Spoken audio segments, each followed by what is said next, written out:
Ya terminamos la cuesta de enero, pero empieza la de febrero, marzo, abril, mayo y etcétera. ¿Qué tanto pinta este 2025 desde el punto de vista de la economía? Todo lo que se ha hecho, todo lo que se quiere hacer, aumento en muchas dádivas, pero poca producción y poco crecimiento. Y para colmo de males, todo lo que está pasando en nuestra frontera y con nuestro querido Donald Trump. Así que lo que sí sabemos es que urgen cambios y que si seguimos haciendo lo mismo, vamos a tener los mismos resultados.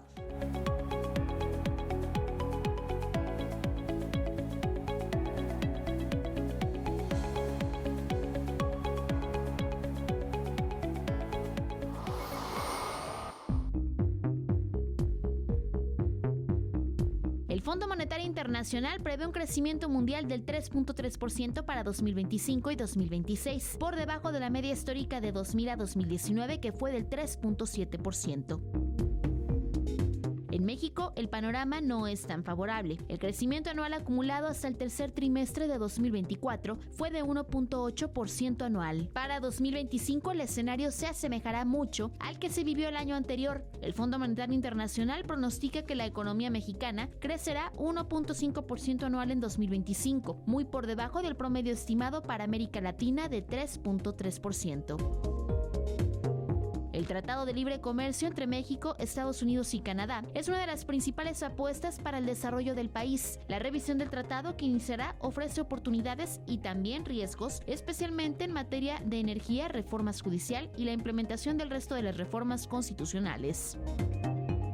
De acuerdo con las proyecciones económicas 2025 del Grupo Guadalajara, del Instituto Mexicano de Ejecutivos de Finanzas, el IMEF Jalisco, generará solo 30,000 nuevos empleos, cifra incluso inferior a los 30,724 puestos laborales creados en 2024. El Producto Interno Bruto de Jalisco, según las proyecciones de IMEF, será de 1.5% para este año, es decir, un crecimiento mayor que el nacional, que se prevé en 1%, impulsado principalmente por la alta demanda de semiconductores.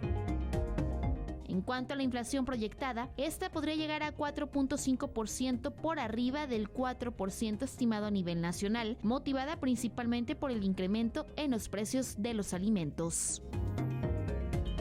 Para Cambios, Dalia Rojas. Nuestros invitados saben y viven lo que dicen y hacen. ¿Cómo nos va a pintar este 2025, lo que resta de este año? Después de la llamada cuesta de enero, pues cuesta todo lo demás. ¿Cómo la ves, mi querida maestra? Bueno, sí va a ser un año con muchos altibajos. De por sí ya estamos viviendo mucha incertidumbre con las declaraciones de Donald Trump. Sí. Eso ha hecho que el tipo de cambio, el precio del dólar esté muy volátil.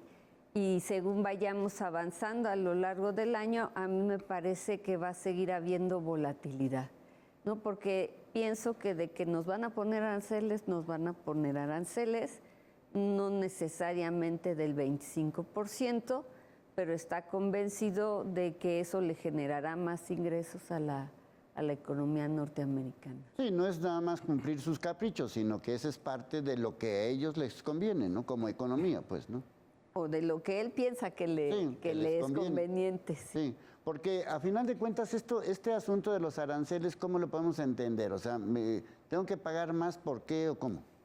Bueno, en el caso de México, el que acaba pagando el arancel en primera instancia es el norteamericano, porque se eleva el precio. Por ejemplo, México es su principal comprador de automóviles es Estados Unidos. 80% de los automóviles que exportamos van a Estados Unidos y muchas autopartes. Sí. Entonces el norteamericano acabará pagando un precio más alto, y así con otros productos chinos y franceses y alemanes, porque piensa poner aranceles en general. Pero ese incremento en los precios hará que la Reserva Federal no pueda bajar su tasa de interés. Y por otro lado, como nosotros los mexicanos importamos de Estados Unidos, 90% es maquinaria, equipo y materia prima, acabaremos importando su inflación. a través de un incremento en los costos de producción de todos los productos mexicanos que usan insumos norteamericanos. Y eso para nosotros también significa que nuestro Banco Central no bajará la tasa de interés lo suficiente, lo que encarece los créditos, disminuye el consumo, aumenta el ahorro, disminuye la inversión productiva y la economía se desacelera. Bueno, o sea, fregados. Totalmente, totalmente. Y aparte se espera un crecimiento solamente, según algunos organismos internacionales, del 1%. Estamos un país desfondado. No tenemos fondos para reserva de nada. Es decir, puede venir algún tipo de cataclismo, cualquier cosa, ya nos quedamos sin fondos, ¿sí? Con una economía muy frágil en el sentido de que las finanzas, aunque no están muy alteradas, de cualquier manera en el panorama internacional que tenemos, pues no hay una buena perspectiva. Cualquier cosa que desajuste, como la venida de Trump, eso va a colapsar las finanzas públicas y las expectativas de crecimiento, no nomás para este año, sino para los que siguen, porque esto es un efecto que se va a dar en el largo plazo. Aparte, la cuestión social y económica que se vive, que es muy precaria, la inseguridad, que tiene impacto económico muy fuerte, el que Trump haya declarado a los narcotraficantes, grupos terroristas internacionales, eso es un colapso en términos de estructura política, económica, porque pues ahí hay redes muy fuertes, ¿no? Entonces es un escenario que viene muy severo en muchos sentidos y sobre todo es la primera vez que va a pegar tanto desde arriba hacia abajo como desde abajo hacia arriba.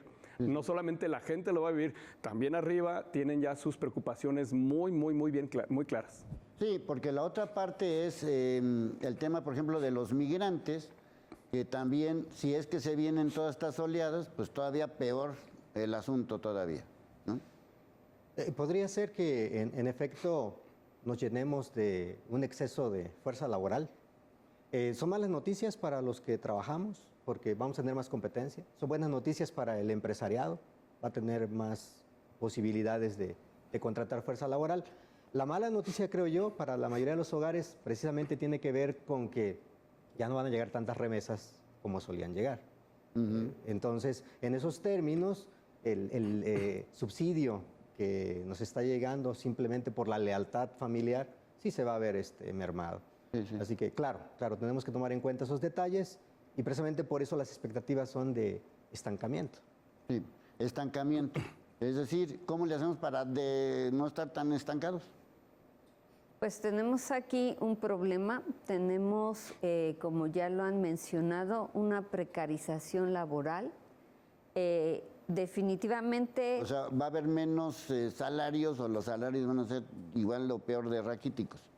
Fíjate que a pesar del incremento en el salario mínimo, el salario promedio, de acuerdo con el último censo económico, es de 7,777 pesos, que ni siquiera es el salario mínimo, ni siquiera es el mínimo. Hemos visto una precarización en el mercado laboral, está más aumentando en el empleo, en la informalidad que en la formalidad. Muchas empresas, microempresas, que son el 97% de las empresas, no pueden con esos incrementos en el salario mínimo, porque no solo es el incremento en el salario mínimo, son todos los costos laborales asociados al salario mínimo, la contribución al seguro social, las vacaciones, los aguinaldos, las pensiones, etcétera. Entonces, más la inflación acumulada, porque aunque veamos que la última inflación está en 3,67%, no estamos considerando que se ha venido acumulando a lo largo de los años. Entonces, para las familias significa una pérdida de poder adquisitivo, ¿no? Y por eso, incluso durante el Buen Fin, las ventas cayeron. O sea, no tuvimos un mejor Buen Fin que el del año pasado o el del año antepasado. Entonces, lo que estamos viendo es una situación difícil para las familias y en particular para los más pobres, que son los que reciben las remesas, y 80 centavos de cada peso de esas remesas es para básicos: salud, alimentación, vivienda y educación. Sí, entonces ahí también se va a ver mermado todo este asunto, más lo que tú le dijiste al principio, la incertidumbre, ¿no? La incertidumbre.